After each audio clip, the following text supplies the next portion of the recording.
রংপুরের সাবেক পুলিশ কমিশনারের নির্দেশ এবং চাপে 5 বার পরিবর্তন করা হয়েছিল জুলাই গণঅভ্যুত্থানের প্রথম শহীদ আবু সাঈদের ময়নাতদন্তের রিপোর্ট।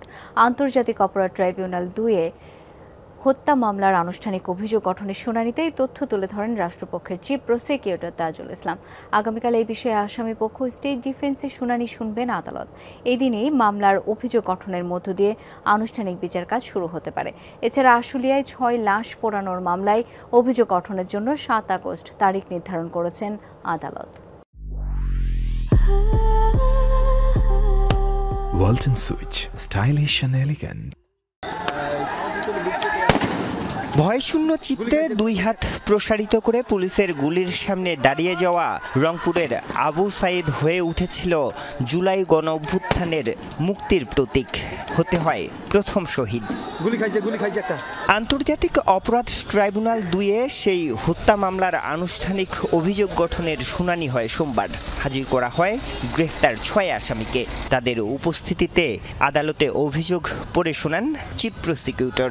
রাষ্ট্রপক্ষের শুনানি শেষে আদালত জানান, মঙ্গলবার শুনবেন আসামি পক্ষ ও স্টেট ডিফেন্সের বক্তব্য। পুলিশ কমিশনারের পক্ষের লোকজন উপস্থিত ছিলেন, সচিবের একজন চিকিৎসক উপস্থিত ছিলেন, আরও অনেকে তাকেই রিপোর্ট পরিবর্তনে বাধ্য করেছেন। তিনি দ্বিতীয়বার দিয়েছেন, সেটাও গ্রহণ করা হয়নি। তৃতীয়বার দিয়েছেন, সেটাও গ্রহণ করা হয়নি। চতুর্থবার দিয়েছেন, সেটাও গ্রহণ করা হয়নি। উনি বাধ্য হয়ে পঞ্চমবার তাদের মতো করে একটা রিপোর্ট দিতে বাধ্য হয়েছিলেন। সেই ডাক্তার সাহেবকে আমরা সাক্ষী করেছিলাম, যারা বাধ্য করেছিলেন তাদেরকেও আসামি করেছি। এদিন আশুলিয়ায় 6 মরদেহ পোড়ানোর মামলায় সাবেক এমপি সাইফুল ইসলাম সহ পলাতক 8 আসামির পক্ষে 2 জন স্টেট ডিফেন্স নিয়োগ দিয়েছেন ট্রাইব্যুনাল। নির্ধারণ করা হয় অভিযোগ গঠনের তারিখ।